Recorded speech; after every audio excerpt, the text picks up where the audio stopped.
Hey, what's going on, y'all? War Sports Wins Above Replacement podcast here with another episode. We're kind of winding down all of our NFL coverage for the year.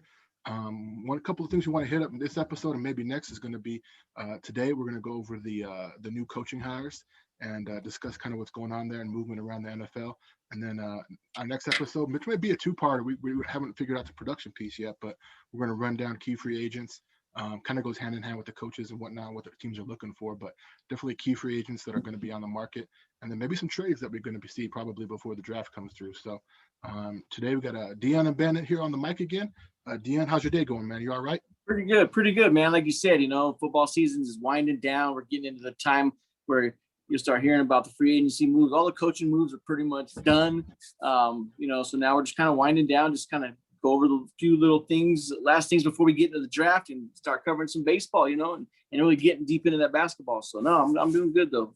Good. So we'll just jump right into it, man. I think that first things first. I think we have to kind of just talk about being two young minority men ourselves. There's definitely a minority coaching issue going on in the NFL. Not that many movement as far as the minority candidates this year, and we'll get into that a little bit later. But our first one that we're going to talk about is fitting in that mold. It is the Jets hiring, my man Robert Saleh coming over from the West Coast. First, kind of resume wise, I mean, he worked with the Niners, did a lot of good work over there, got a lot of attention. Super Bowl run last year, and it's definitely you look at Robert Saleh, just the visual impact and the way he talks to people, the way he talks to players.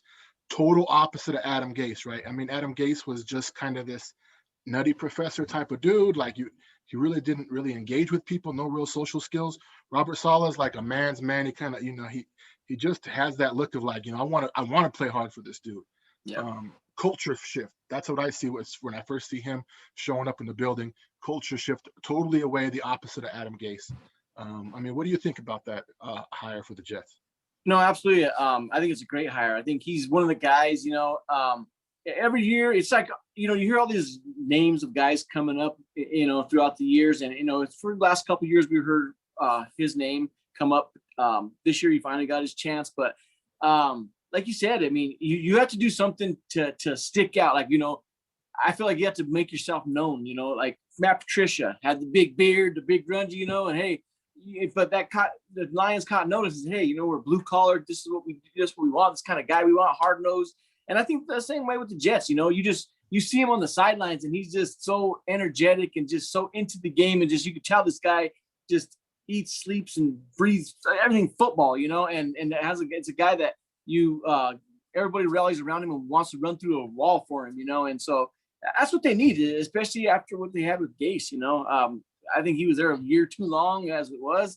But I think it's a great hire, and he brings over Mike LaFleur, the Niners passing coordinator, to be their offensive coordinator in New York too. So I think it's a good hire. And I think he's going to do good there. I think it's going to be a big positive change for the Jets.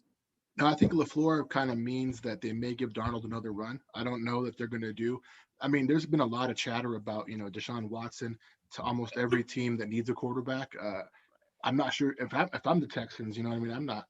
We're going to get to their list of coach later on, but I don't know how realistic it is. So I think that LaFleur coming in may give Darnold another year. I think I love watching Darnold play the game of football. I just don't think he ever had a chance with Adam Gase. And the whole thing, like you said, he was there a year too long. He probably was there 6 games too long, and he cost him the number 1 draft pick, maybe even. No. So he was very spiteful on the way out, right? I mean, absolutely. Even after they did that whole like Raiders debacle at the end of that game, cover 0, Greg Williams and all that whole thing. But Adam Gase to Robert Saleh, straight up, if I'm giving it a move, it's an A to A plus range of most total definitely. Opposites. Yeah, most definitely. Like you said with Darnold, it's a quarterback driven league. You've got to have a young quarterback, a solid quarterback, a franchise type quarterback. And really, unless they include him in a trade to the Texans for, Watson, I really think why not keep him? I mean, even if you draft somebody high, if you take Fields or, whoever you decide you like best, why not? What's it going to hurt? I mean, he's not costing you nothing. hey, I want it's a no-brainer to keep him in my eyes. If you, unless you, like I said, unless you have to include him in a trade to get Watson, then keep him. But I give it an A also. Great hire. Second on the list, we got speaking of young quarterbacks, Justin Herbert's going to get a brand new coach. Brandon Staley goes down the highway a little bit in California from LA to from LA to LA. Really, I mean, it's just across town.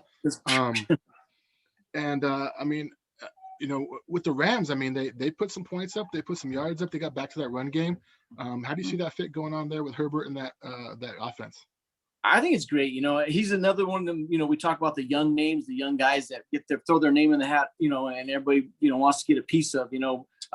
Last year it was a lot. Start getting the college guys. With Matt Rule and all them guys like that. But then you have the young coordinators that come through and guys. The names people start sticking.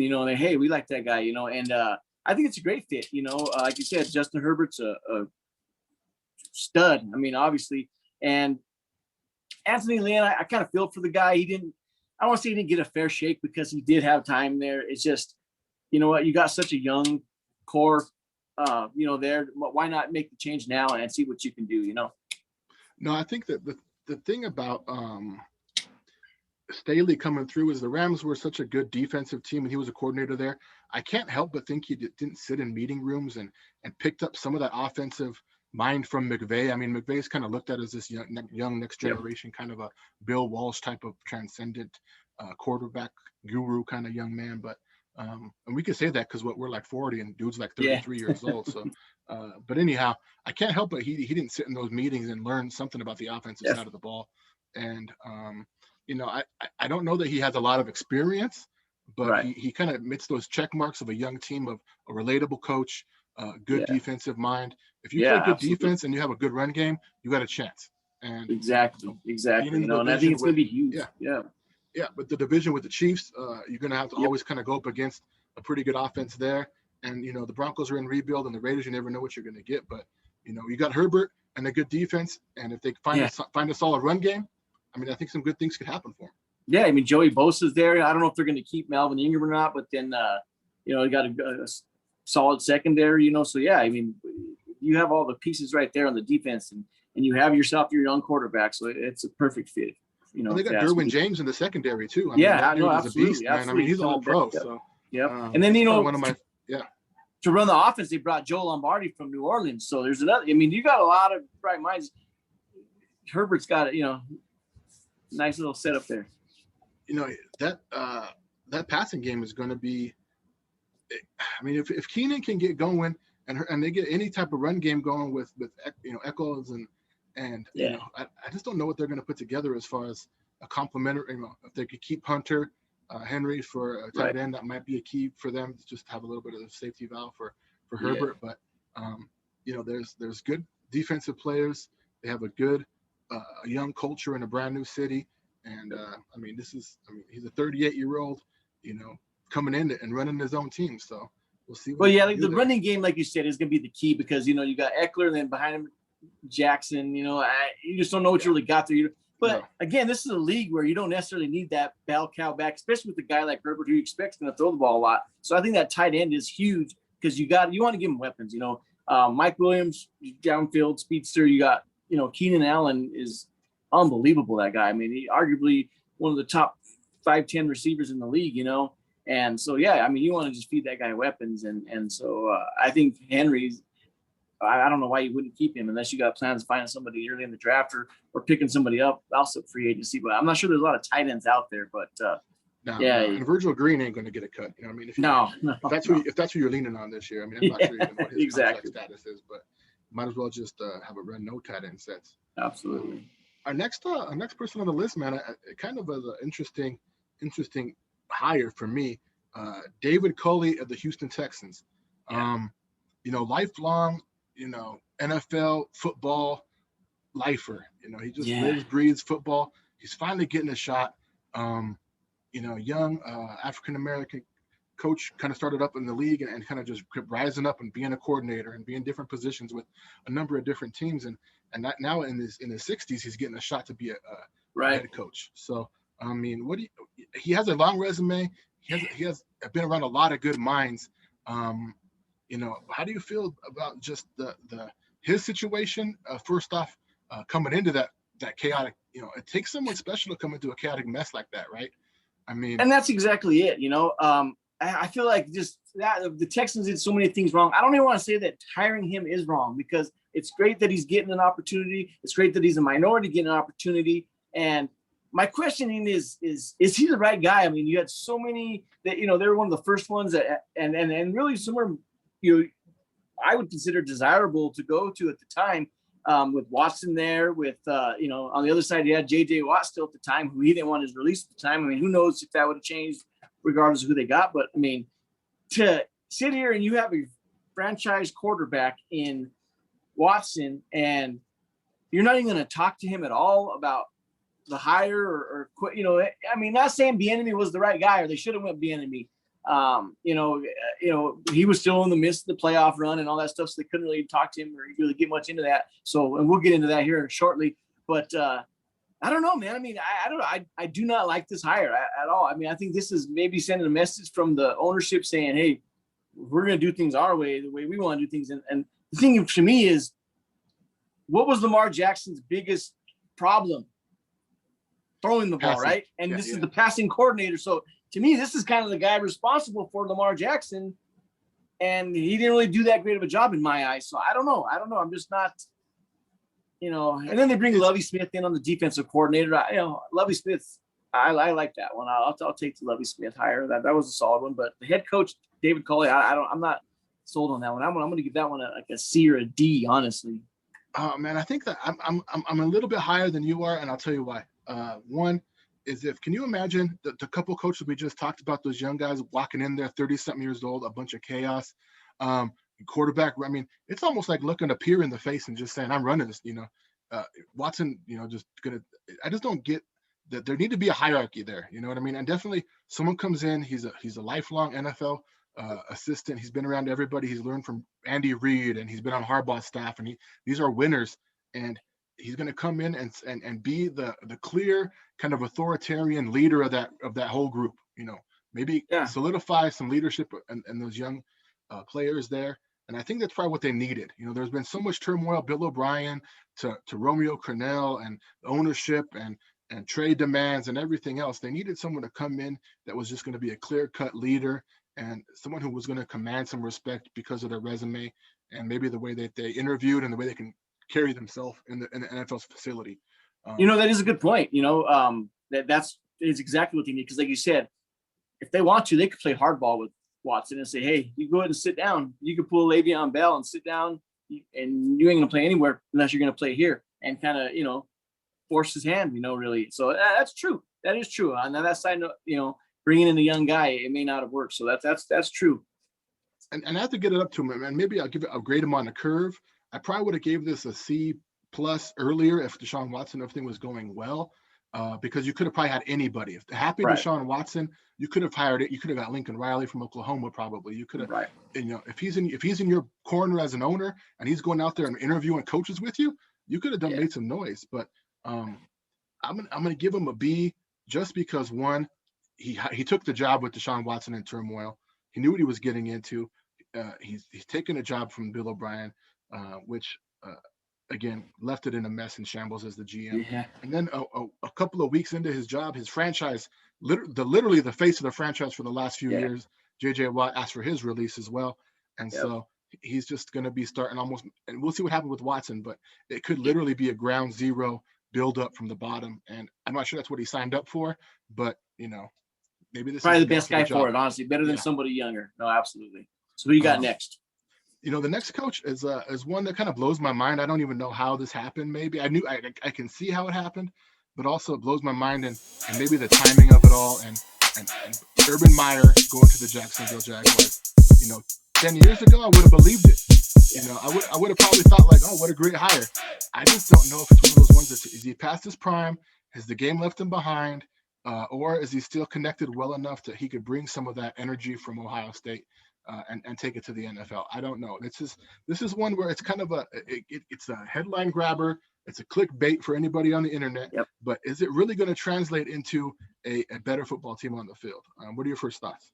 Yeah, no, same thing with you. I think it's a headline grabber. It's we need to fill these stands. We're going to have the number 1 draft pick. We're going to probably have Trevor Lawrence, I'm assuming. So yeah, I think the excitement, like right away, is going to be huge. The expectations are going to be high, and I just don't know if they can live up to those expectations early. So like I said, and we've seen this with Urban Meyer. I mean, like you said, 10 years ago, I'd have been all over this. But like I said, we've seen this before. Is this a little stop for him? Is this something I just needed to try? I needed to get this out of my system. I needed, because I don't know. Is he going to coach for 5 years? Is he going to coach for 10 years? Is he going to make it through this year? I don't know. His health is always a concern. So I don't know. I mean, like I said, it's a headline grabber, and so, yeah, I don't know. I guess they're going to fill the seats. I mean, that's positive, as if we're going to have fans. So, but yeah, I mean, they're making the news. Now, I mean, it feels like it's kind of like Urban Meyer may have some carryover from his time in Gainesville with the Florida Gators. Is that coach? Right. Maybe his name still rings in that area. I mean, it's still there. He's still maybe a local legend because of what he did at the Florida level, at the Florida Gators and the NCAA level. But I don't get it, except for it's a curiosity to me about how it may. Right. And, I could see this ending kind of like a Bobby Petrino a couple of years ago, where a year and a half in, he's like, yo, I can't be coaching the NFL no more, man. I got to go back to college and quit about game 10. You know what I mean? Maybe it could be, yep. And he could say it's health reasons, because it's already kind of been his MO is, do well, get overstressed, can't handle it, health reasons. And I'm not judging that guy for taking care of himself, but I mean, with the NFL, it's going to be a grind, and it's just so different. Like, I just don't understand what the fascination of these coaches are when you're coaching the college level. Like, you have it made. You're dealing with kids in college, and you're dealing with grown men in the NFL that make more, well, in most cases, make more money than you in that, and so I don't know. Like, not in Jacksonville. The coordinators, I do like. I mean, the coordinators are interesting. He has Darrell Bevel as his offensive coordinator from Detroit. Hey, Matt Stafford had a solid offense. He was always, that wasn't their issue there, and then, bringing in Joe Cullen from Baltimore, that's a great one, because, Baltimore's defense is they've always been good. Yeah. Always good. So I do like those. I mean, I will stick with them on those. So, but yeah, like I said, it's going to be interesting to see. Like I said, if nothing else, Shad Khan has gained interest, and people are going to be keeping an eye on what's going to go on there. So, and you know what? I mean, you give him a number 1 pick, which probably is going to be Trevor Lawrence. Yep. He's a team that's 3 years removed, although all the key pieces are gone from an AFC title run a few years back with the Pats. They had a little taste of winning and kind of took a lot of regression and steps back, but we'll see what happens. I mean, Shad Khan's a forward-thinking businessman owner. Go ahead, man. Do they possibly take Fields over Lawrence, in your opinion? I don't know that they can, because I think there'll be a revolt of anybody who's an NFL mind. And I think people keep saying there's Ohio State this. So, I mean, It wasn't like Urban Meyer recruited this dude. You know what I mean?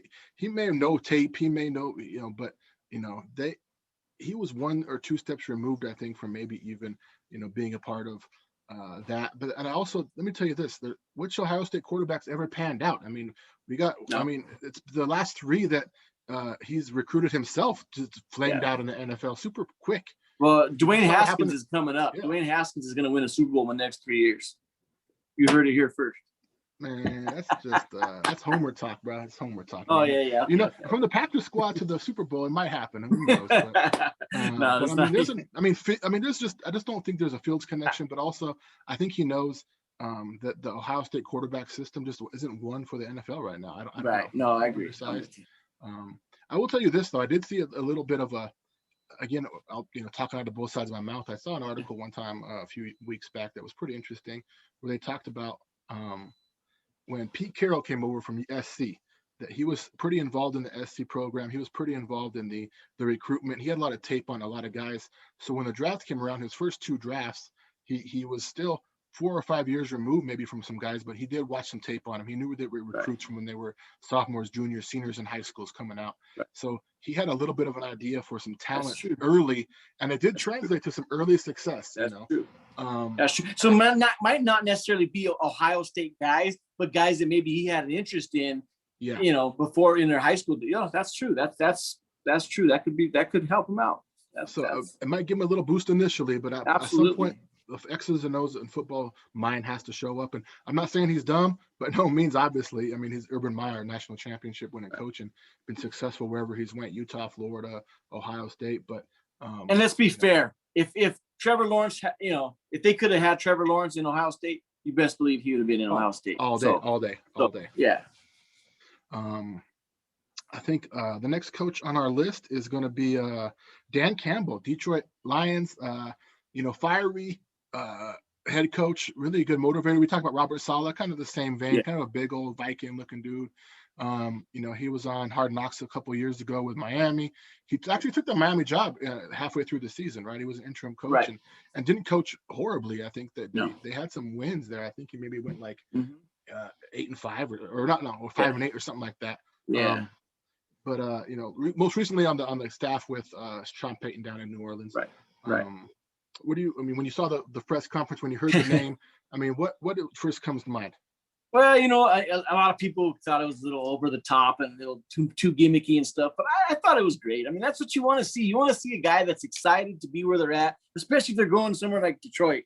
Now he's going to have.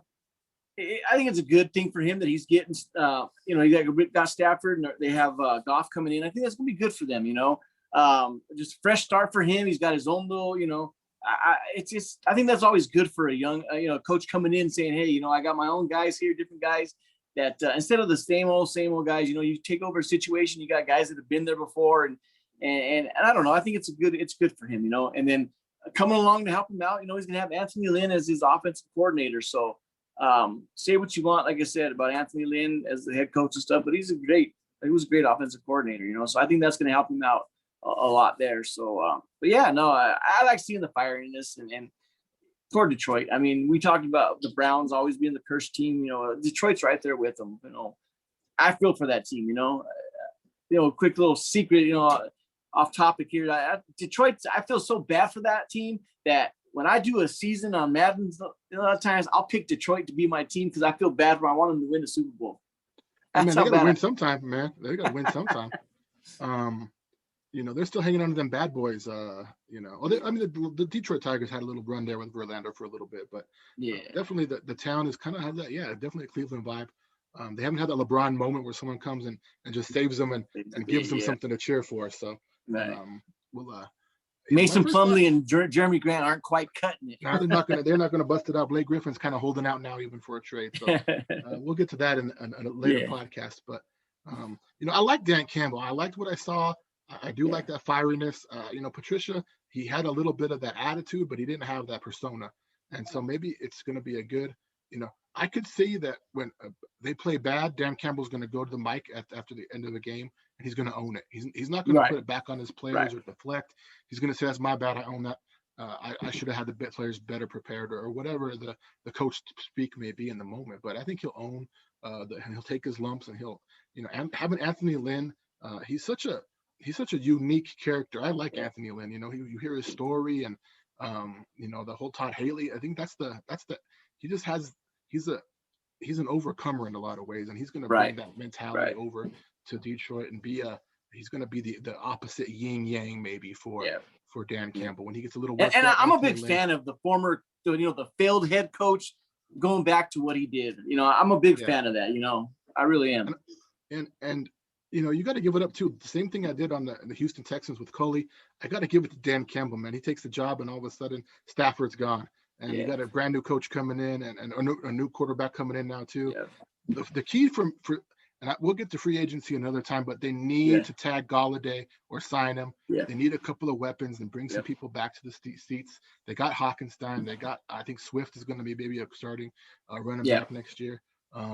There's a couple of small pieces there that can give you a glimmer, but he's gonna. I think Galladay's a big piece to keeping that offense going. And because they're both Galladay and Jones are both free agents. Yeah, right? Marvin Jones. Yeah. So I don't see a whole rebuild for a guy like Campbell because he's not a football mind. He's a football players coach. He's a football. He's a mentality, but he can't really coach a position. He's never been in charge of an entire side of the ball. Right. Can't do a game plan. It reminds me a little bit of when John Harbaugh got signed over for, he was just a good guy for the job, the right guy for the job. But he was a special teams coordinator, and he knew a lot about football, but he just never ran a team and that's where Anthony Lynn's going to come in handy there, Definitely. Up on our list is Arthur Smith coming in through the Atlanta Falcons. They kind of got rid of Dan Quinn. It was kind of a big old mess there for a little bit, though. But Smith, another one of those young cats coming in, 38 years old. What's he going to bring to the team? What are some strengths that you see there? And what are some, as far as strengths for the team, Matt Ryan's still there. I guess that's a pretty good strength. Right. And they didn't play horrible on the offensive side of the ball. But, what do you kind of see this kind of? He's got, like you said, offensive-minded guy coming from Tennessee. Did a great job there. Obviously you had Derrick Henry, but with Tannehill and stuff, what he did with him, his play calling, I think he's a good play caller, offensive mind, and he's got weapons there. I think it was key. I didn't want to see him lose Matt Ryan, Julio Jones, because we already have rumors of Julio Jones, and I've heard him attached to a couple different teams here and there. Which maybe Julio is one that you can get something for, because you got Ridley there, they got solid pieces there on the offensive side of the ball, weapons. They got dynamic weapons, but that defense has just been so bad for years. But like I said, Dan Quinn coming from Dallas to be the defensive coordinator, that's that I would like to see a bigger impact there on defense. I just don't know if Dan Quinn is that guy, I just don't know if he was such a mess. Yeah. No, the Dallas, they were just so bad. They were just so bad. He's going to Dallas. Like, it's just, I just, maybe that's where he's better off being, though. Maybe Dan Quinn going to Dallas that's a better fit for him. But they were so bad, though. Dallas was bad last year already. Yeah, Dallas was so bad, and then bringing over bad plus bad. Yeah, I just don't understand. That's what I didn't understand that. So I want to see what the Falcons are going to do now on defense. Like I said, that's just what's so baffling to me is that here you have, Dan Quinn was with the Legion of Boom, right? And he was one of the hot names coming up, like some of these guys that are hired, and so I'm thinking, the defensively they're going to be set. They got these weapons, and he just did nothing with that defense. They regressed so much, and it was just confusing to see, and that's why I said I can't believe Dallas actually brought him in. Maybe it's just a Jerry Jones kind of wants names. I don't know. Maybe he's afraid to take a shot on someone new. I don't know. And again, maybe that's like we said with Anthony Lynn, those guys that tried their hand at head coaching, but it's not for them. They're better suited. But to talk with Atlanta, I want to see what they're going to do with Arthur Smith. I'm not curious. I don't even know who he's got in as his staff, who he's got as his coordinator. I haven't even heard a lot of big splash names there either yet. So I guess we'll have to see. Part of it's going to be whatever the philosophy was that he's bringing over from Tennessee. You know what I mean? I think that, But they can't be any worse. No, yeah. Give him a shot. We'll see. Our last coach for the Eagles, Nick Sirianni, coming over from the Colts. First look, what do you think? I like it. Indianapolis they were a quiet team that nobody really talked about, and until towards later in the season, and I thought he did a real good job. Their running game was amazing, but Philadelphia is another team that I think until they get rid of Wentz somehow, some way, they just got to figure a way to get rid of him. That way, Sirianni's starting with Jalen Hurts era. Like, this is all your team. This is your team. We're not even going to have Wentz there, period. And I think they got to get rid of him. I think it's coming.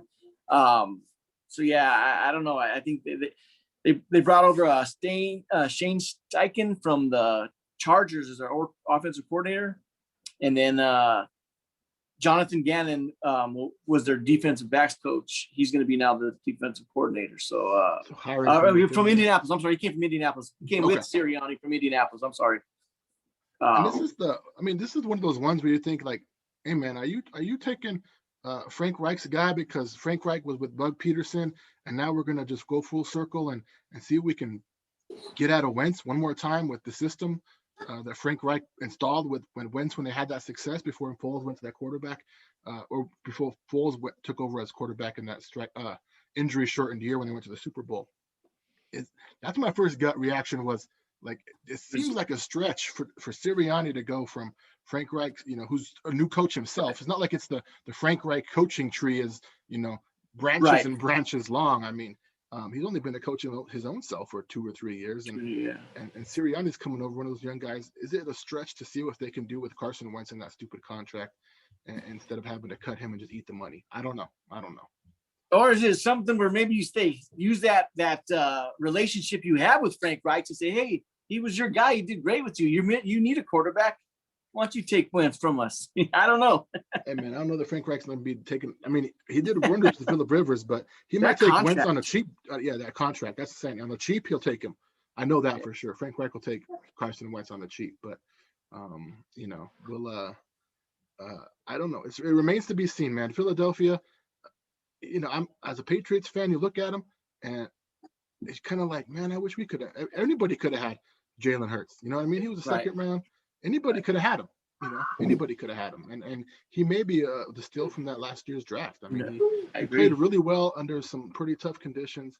A lot to prove, a lot to grow. But I mean, he definitely has potential, and I liked watching him. I like those games he played in a lot more than any other quarterback that played in Philadelphia. Yeah. So no, I'm with you. Yeah, I think they said they handcuffed themselves pretty good when they signed Wentz, and now they need to figure some way to get, if they can get any kind of value for it. I just don't know. I think they dangle that out there, and I don't see anybody really wanted to take that on. So I think most teams are sitting back saying, you know what, let's just wait, and they're going to release this guy anyway. I mean, I don't know. Is that going to come? Is that what's next? I don't know what the numbers look like as far as their cap hit if they were to cut him or any of that stuff. But it just didn't seem like really they were getting a lot of takers when they were dangling his name out there. So I don't know. We ran through the list of all the coaches that got hired. Now, what are the list of some of the top assistants or even college coaches that maybe got passed over? Yeah. Okay. So some guys for me that I think, Kellen Moore has been a name in the last few years in Dallas. Was a quarterback coach, then he became the offensive coordinator, and it seems like when Dak went down and they went downhill, it's like his name kind of got forgotten about. Lincoln Riley's another name from colleges. Maybe he's a year away still, maybe a year or two away. I don't know. But then you got the guys who are still in it late, right? We got Bieniemy's obviously the obvious name, the big name that everybody talks about. That I'm still surprised. A lot of us have talked about. We're surprised he doesn't have a job. But then you can also go with Brian Dable from Buffalo and Byron Leftwich. But he's probably name will be coming up here soon. But I mean, these are guys that were playing late into the season, and I don't know. I mean, and I think that list again is definitely right on for some of the snubs I was thinking about. I think Todd Bowles' name got a lot of heat late, because what he did in the Super Bowl, and I'm not sure Todd Bowles' name was in anybody's mouth earlier in the year, but he might be another, get another look depending on what happens next year. Yeah, it's sad, and again, we started the show with, we definitely need to see some more minority quarterback or minority head coaches out there, given that the fact that there's so many rich minority talent in the league as far as players, as far as, just the former players. There's just a lot of there's a lack of representation at the top. Absolutely. And, that's just a conversation for another point. We're not going to fix that today, but it is kind of sad. You got to put those two together a little bit, and I don't think it has nothing to do with the other maybe this time, but when we were preparing for this episode, we wanted to close out on a topic that was going to maybe kind of get us talking, and we really is just an opinion piece from both of our ends, and so I'll just bring it up now. Is do the coaches and the assistants on some of these teams, the coordinators, are they hurt by their success of their teams being a winning team and staying in the playoffs longer? Absolutely. And I'll tell you why. I feel like the season ends, these teams are out of the playoffs. A lot of them, some of them have fired their coaches mid-season or late season, during the season. And it seems like years past back in the day when we were little and stuff, that football ended and now you got 2-3 month wait, and then the draft's coming. Anymore, it's a 365 24/7 365 job, and these teams want to get a jump on everything immediately. And why you want to wait 2 weeks, 3 weeks, a month, 2 months to hire somebody? You're behind the 8 ball on scouting, on hiring, on, so I don't want to wait. And, right or wrong, I think it's a big deal. I want to get my staff in order now. Let's get the ball rolling. Let's get everything going. You guys can go let these other teams wait on Bieniemy, on Leftwich, on all these guys that are still playing, because you can interview them and stuff, but this guy can't hire anybody. You can't bring any, I want the guy that's in my office as soon as the season's over and we make that hire. I want that guy in my office and working on next year right away.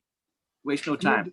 Here's what gets me, man. If you're a winner, if you're on a winning team and you know how to win, and you cultivated a winning culture, and if whatever your job is, if you're a coordinator, offensive side of the ball, a defensive side of the ball, quarterbacks coach, whatever you are, and it brings so much more to the resume, right? I mean, sure, we got the coordinator from a team that maybe made the playoffs, like Sirianni for the Colts, or from coming out of Tennessee or whatever, all those other names we just talked about. David Coley, yeah. But it's like we got these teams that are just, they're winning, you know what I mean? And like you talked about Dable, man, like the dude, he's been around football a long time. He almost got Josh Allen playing like an MVP of the league, not just winning the division, but they got home games, and they took it to the Chiefs for the first quarter, at least for the first quarter. Yeah. But I mean, they showed up and they played, and that dude's name, again, it just seems like it would carry more. Bieniemy, he didn't sneak up on nobody. You knew who he was a year and a half ago. You know what I mean? Like, why can't you talk to him, interview him in between the bye week of the Super Bowl, and just, if you're going to hire him and have him put his name out there and see who he wants to do for his team and get his crew together for the coaching staff. But winning is such a big deal on resumes. I just don't see how people can not be a little bit more patient, get the right person for the job. I mean, what are you really going to, I don't know the timeline, and maybe someone's going to correct us, hopefully. You know what, fans out there, if you correct me, make me sound like a dummy, but what do you really have to lose if you wait 2 weeks and you get the right guy for the job? A lot. You're already behind on scouting. You're behind on hiring other coaches. You're behind. Bieniemy can't hire Darrell Bevel or Anthony Lynn or some of these guys, because those guys are already taken up. But they were flame outs. They were flame outs at their last jobs, though. I mean, that's right, though. That their coordinator, Anthony Lynn, is the coordinator, and now he didn't. It is. But hey, we don't want to wait. It's let's go. We're already working on next year. We already got meetings and everything. And what is anybody who waits to hire Bieniemy? They're barely getting this stuff started now this week. Where Atlanta, Detroit, Houston, Jacksonville, all these teams, they've already had their meetings, and they got their list of free agents. They got their draft. They're already working on their draft board. They're ready to roll. I don't want to wait, man. I want to hire it now. So I'm sorry, Bieniemy, Leftwich, Brian Dable, your success is hurting you. So yeah, I don't know. Like I said, I mean, I don't know. Man. What are you waiting for? Are you waiting for a Dan Quinn? Hey, man, it's cool, but I mean, at the same time, though, right? Bieniemy's going to walk in there, ring on his finger, saying, "Hey, what's up? Let's do this. Hey, this is what we're playing for, fellas." And no one else is going to really do that out the list you just read. On top of that, and at it, I'm gonna see where you're coming from. On top of that, you're also plucking a big part of the Chiefs' success. Hey, the whole NFL basically said, "Continue on what you're doing, Chiefs. Keep Bieniemy. Keep your guys and keep your coaching staff in place," which is a huge part. So yeah, no, I'm with you. I see you on that side. So but I don't want to wait. One, I just, the right man for the right job, the right time. I think it's worth the wait sometimes. But again, I understand where you're coming from for sure. But learning to win, being a winner. Ask Dan. I mean, Dan Campbell was with Sean Payton. Did you think some of that winning atmosphere rubbed off on him? No, you're right. But they didn't win. They haven't won a Super Bowl in 8 years or whatever it's been. He wasn't a part of that. No. And so, you push comes to shove. You want someone who's been through a little bit of wars, a little bit of wars. And I hope could it be something? Yeah. Could it be something bigger than this? Is what I want to know. I guess really is Bieniemy maybe a bad interviewer? Is he? I want to hear something. I want to hear what these owners say. That's what I want. That's what I'm curious about, because like you said, if it is a big deal for Jacksonville or for Houston, particular big names, why not just wait? Like you said, but is he a bad interviewer? Maybe, I don't know. I mean, because they're able to talk to him, right? Yeah, I mean, I think part of it is, I don't know, man. If I had to theorize right now, it's probably twofold. One, how much credit does Andy Reid get because he calls the plays still? Right. Right. Eric Bieniemy is in the room. He's part of the conversation, but Andy Reid is calling plays. But past Andy Reid, assistants have been hired as coaches, and even though Andy Reid's called the plays the whole time. Right. So I don't know how much that is. I don't know how much some of the Eric Bieniemy stories and kind of the legendary kind of Colorado stuff carries over, and then how much they're going to have to at media day ask those questions about those kind of things and how much ownership. Because he's creeping up in age now too, right? I mean, he's not young. Mike Tomlin's age, so it's not like he's some young Lincoln Riley type guy. So no, I mean, because I guess what we're talking about, I mean, get the Kellen Moore. We're not talking about Kellen Moore, Lincoln Riley, even Leftwich, because I think Leftwich is too young into coaching. Little Green. So I think what we're talking about is Bieniemy and Brian Daboll in particular. Why couldn't any of these teams wait? These are two of the better minds that we talk about in football. Why would nobody willing to wait for these two guys? Yeah, they coached arguably the two best quarterbacks on paper this year. And why? And Daboll too is a good dude. He came from the Patriot system. He was around that. He's helped build a winner maybe from the from the ground up in Buffalo. I mean, I just don't know why that's not worth more. Somebody's got to get to the bottom of this, find out why. Yeah. Could it be they don't want to wait? I mean, could it be as simple as let's get it going now? We don't want to. I mean, like you said, how much time is it? Go stay on your private island for a month until the season's over, and then come back and say, all right, we want to talk to Bieniemy. I mean, and especially this year of all the years, right? Yeah. And we'll close it on this in a second, but if COVID is out there, I mean, we're doing our stuff online. We're doing Zoom. You don't got to fly all over America no more. Getting all your, you can just get a Zoom call the homies up, being like, hey, you want to be on the coaching squad? Okay, cool. I'll come over. OC. Okay, cool. DC. Okay, cool. Yeah. Who else are we looking for? Put it together. You got 4 phone calls, 3 texts away. You could have did it in 15 minutes. You know what I mean? And it's not gonna disrupt what the Chiefs game plan and all the stuff they're doing. No. They could say, hey, we're gonna wait till the season's over. Who do you want? Who are your guys you want? We'll negotiate, talk with those guys, see if they're interested in coming with us too, coming with you, and just kind of, I don't want to say keep it on the down low, but kind of, hey, we're going to get the ball rolling, so that way when the season's over, you guys go have your parade, or else you guys clean out your lockers, and then when we'll make the announcement, we'll get things rolling. How much do you any other year, right? You fly everybody in, you got to coordinate coming in, fly all over. I mean, this is the year you're just like, everything's virtual, man. We could just do this right now. I mean, that's why. There's no need to rush. If you thought that there was a better candidate out there, why'd you jump the gun? I don't know. I mean, we'll never know. We'll just gotta see what happens next year. But I do hope that those guys all get another shot in the future. You know what I mean? I hope that their time hasn't passed them by. Right. And they're not David Culley's, right? I mean, how many times? I mean, he maybe passed over several times, and then all of a sudden he's in his 60s now, and I hope it not the same story. Right. And they get a shot sooner rather than later. I do love Leftwich.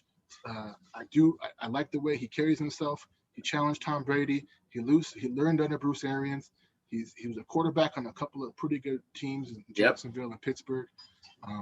I think that his name is definitely something that's going to be around for another year or two. And I hope that he carries some of this success over and gets a shot for sure. Definitely. All right, man. That wraps it up for us. Coaches special. All done here. We're going to edit this up, get it posted hopefully Tuesday morning, and then we're going to start prepping for the free agency special, and we'll go from there. Sir. All right, man. War Sports. Peace out, y'all.